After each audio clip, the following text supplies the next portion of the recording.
Hello, and welcome to another episode of EKU Online's eCast series. EKU Online's mission is to change lives by providing access to affordable, quality degree programs and meaningful disciplines that positively impact our society. Thank you for joining us. I'm Elizabeth Ballou with EKU Online. Today, we're joined by Heather Tudor, Associate Professor in the College of Health Sciences and Health Services Administration Program Director. Heather began her career in clinical research in 2006 at the University of Kentucky Markey Cancer Center. During her time at Markey, she coordinated research studies for industry and National Cancer Institute funded studies. In 2009, she transferred to Baptist Health Lexington and coordinated a wide variety of research studies for various malignancies, including solid tumors as well as hematological malignancies. In December 2014, she took on the role of the lead coordinator for the Baptist Health Cancer Research Network. This network is a statewide initiative to bring cancer clinical trials with a special focus on National Cancer Institute-funded studies to patients across the state of Kentucky. As part of her duties as the lead research coordinator, she coordinated various clinical trials, was the point person for the National Clinical Trial Network studies at Baptist Healthcare Systems, and ensured payments were received and distributed to the appropriate enrolling site throughout the network. In August 2015, Heather took on a new role as visiting assistant professor in the Health Services Administration program at EKU.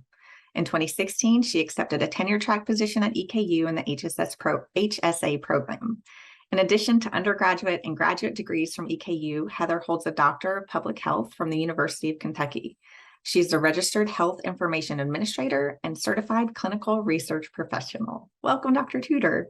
Yes, thank you for having me. I'm so excited to talk about the HSA program today. Thank you. Thank you. We're so glad you're here. So let's go ahead and get started. Dr. Tudor, you are an associate professor and the Health Services Administration Program Director here at EKU. Can you tell us a little about the HSA program and your role as director? Okay. So the HSA program has a long-standing history at Eastern Kentucky University. We have been established since 1976, and we have two options for students to choose from. We have a health informatics and information management option. So we call that HIIM for short. And then we have a health care management option, which we call HCM for short. And our program prepares students to take on roles within healthcare organizations as administrators, managers, directors, supervisors. And my job in the program is to basically ensure consistency across courses to make sure that we are meeting all of our standards for our accreditation and to sort of help facilitate anything that our faculty need, anything that our students need, and planning for the future for our program, and kind of just keeping everything going behind the scenes is really what I do. Great. That sounds like a very busy role. You had an extensive background in clinical research coordination. So why did you decide to make that shift into teaching and academics? Yes. So I will have to say I am a true eternal colonel. I have been on the campus of Eastern since I was 4. Eastern Kentucky University has a school attached to it. So I attended that school, and then I came to EKU to get my undergraduate and my master's degree. And I love Eastern. I'll just be honest. I love Richmond. I love the community. I love everything about it. So driving, I will be honest, I love my patients as well. So don't think that I left them because I didn't like them.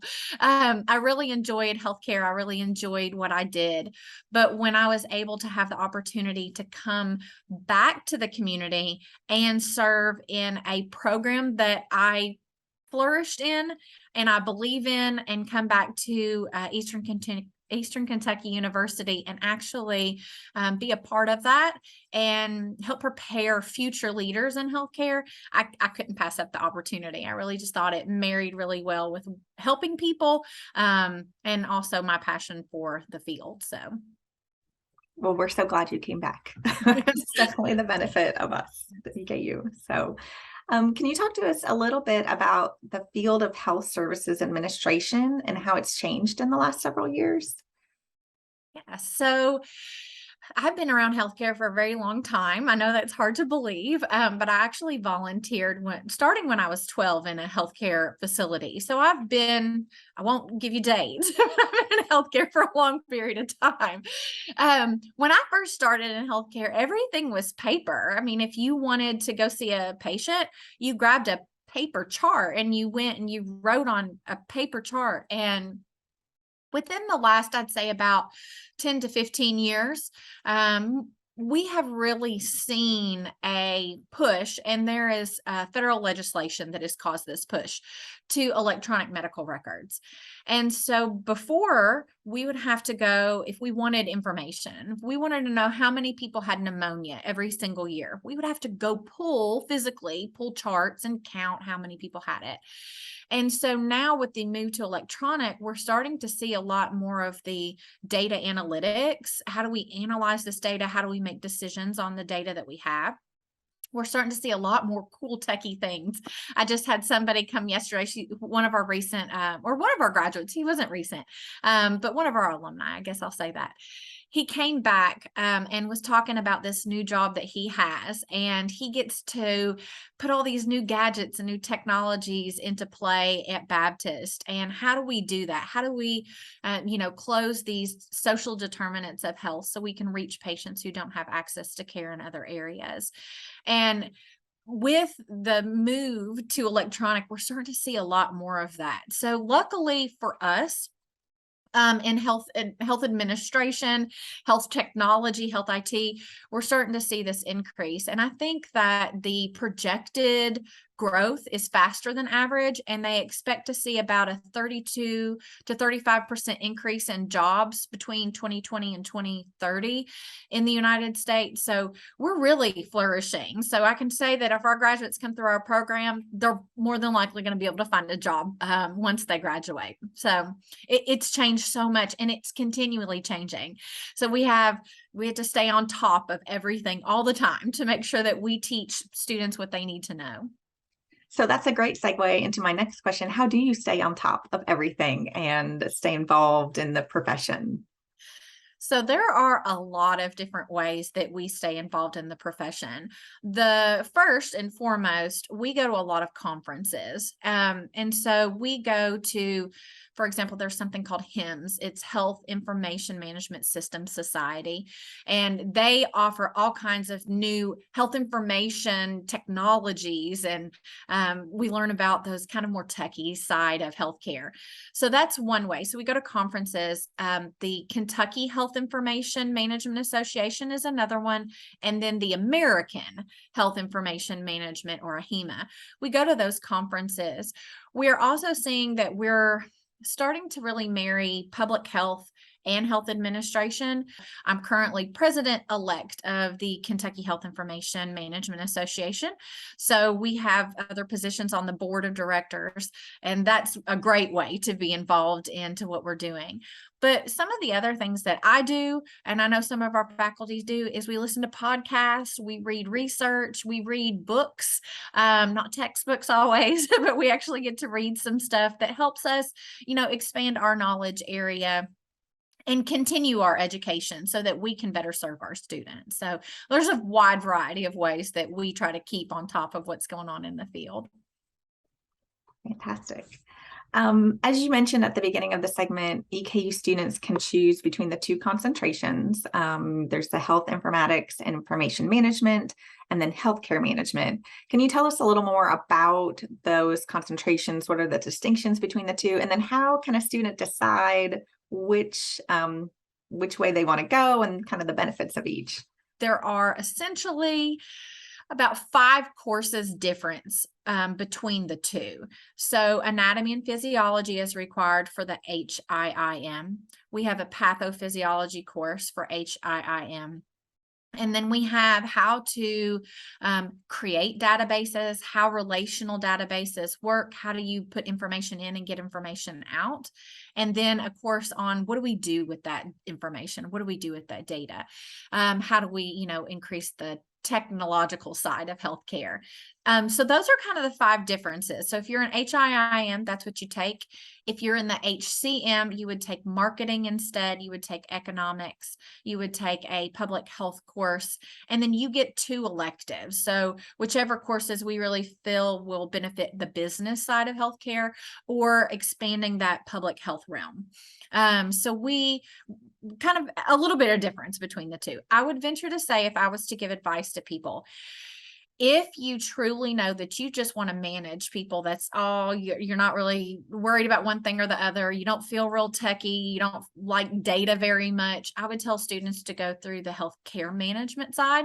I will be honest, that does not mean you can get away from data analytics, because that is how businesses make decisions. So you do have to understand, how do we look at data? How do we make decisions based? So you got to do that either way.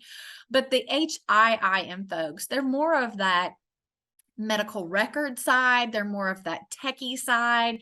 How do we choose a new EHR system? How do we choose a new tool that we're going to implement for our program to kind of monitor patients remotely? They're that side of it. So if you really love technology, if you love being in a computer system, if you're that kind of behind the scenes person, I would tell you to choose that. Now, you can manage people on that side too. So that's why there's so much gray area between them. But I'd say that's probably the biggest difference between it.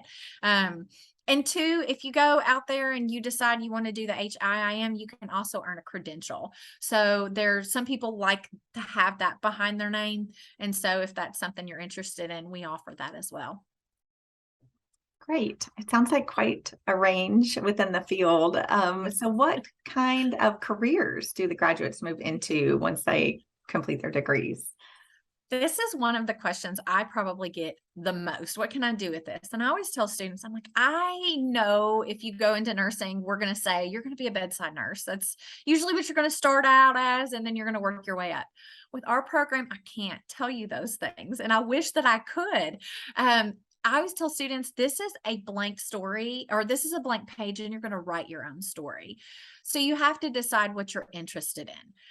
First, you can't do anything clinical. We don't teach you that. So we're not teaching you how to take care of patients. So that's off the table. Now, if you got our degree and went back to nursing, yes, you could do that. But for our degree, it's anything management. So you think about all the different organizations that offer healthcare: hospice, long-term care facilities, doctors' offices, insurance companies, hospitals. There's a wide range of organizations you can work in. And then anything that's non-clinical. So again, we go to the people that check you in. So you could do registration. You could be director of registration.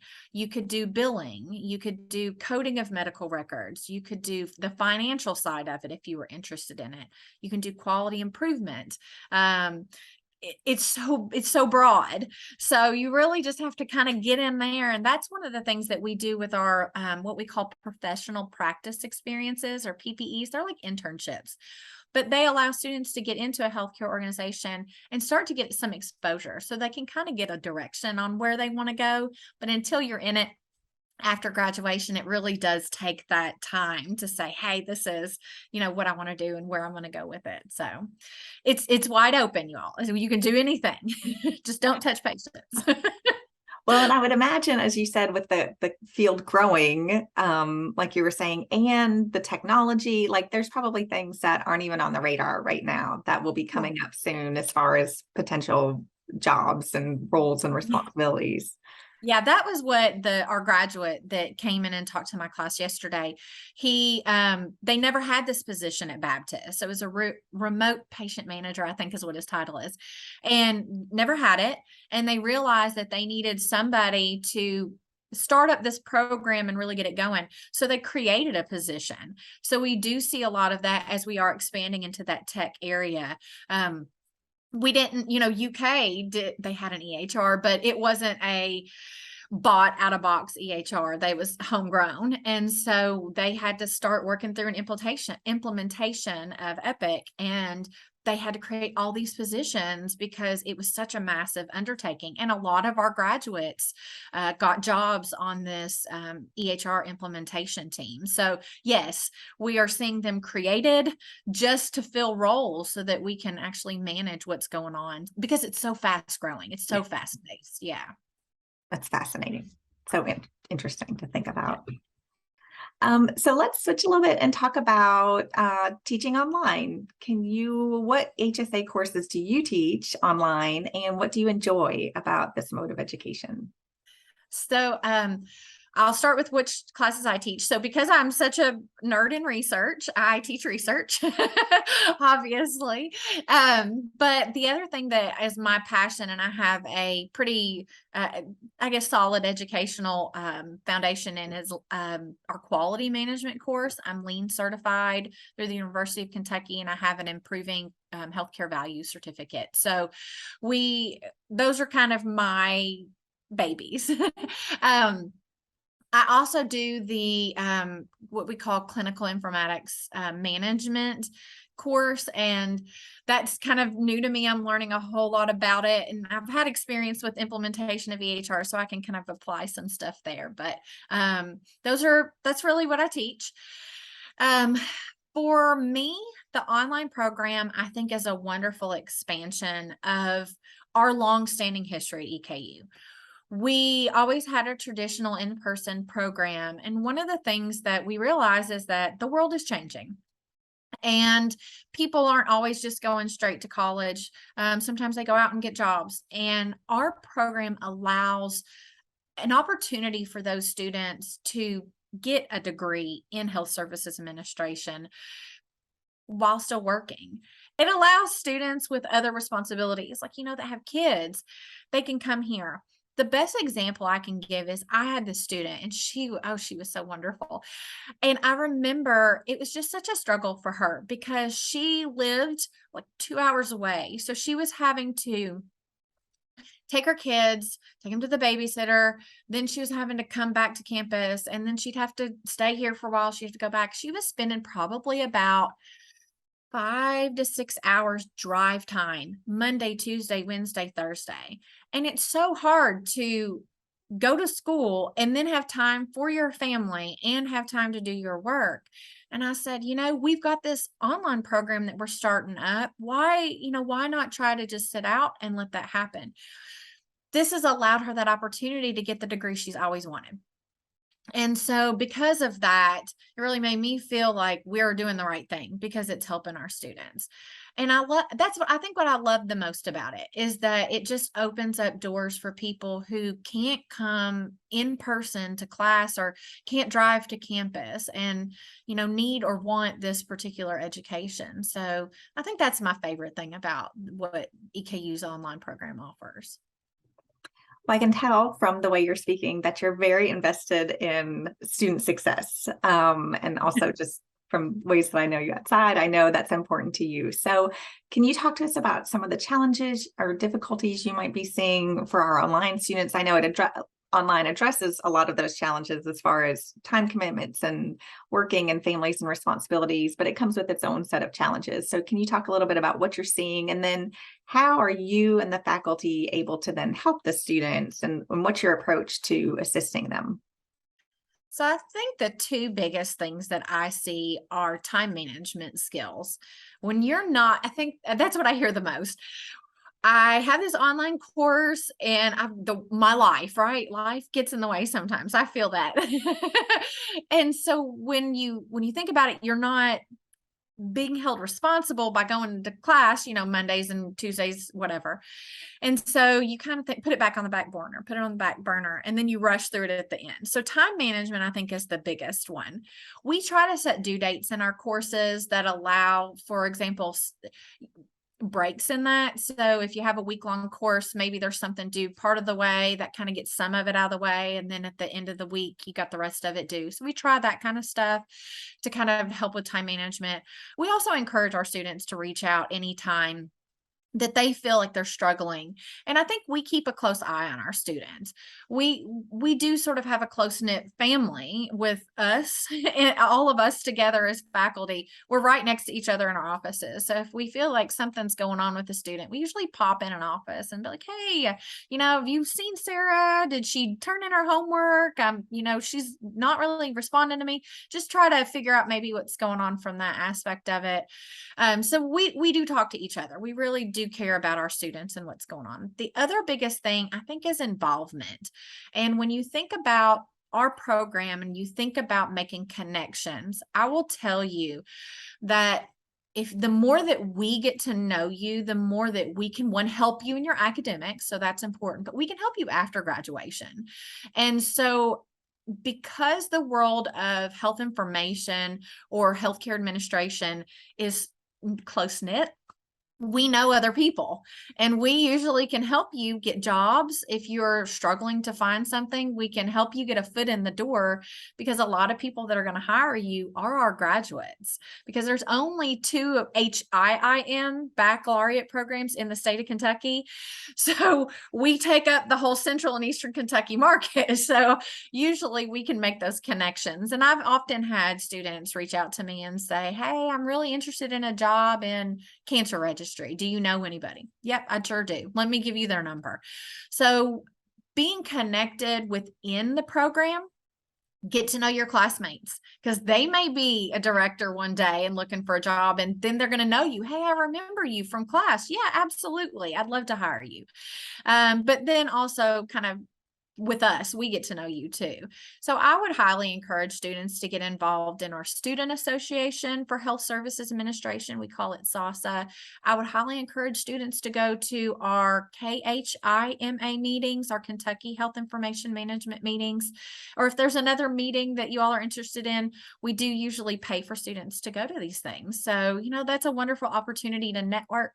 So the more involved that you can be in the program and the people that are involved in it, faculty or other students, highly encourage that. I think that's a good way to sort of get involved. And I know it's hard while you're online, and our student association is working to figure out ways to involve eCampus students through Zoom sessions or whatever the case may be. So if there's anything that our students think of that can help, we're open to hearing those things.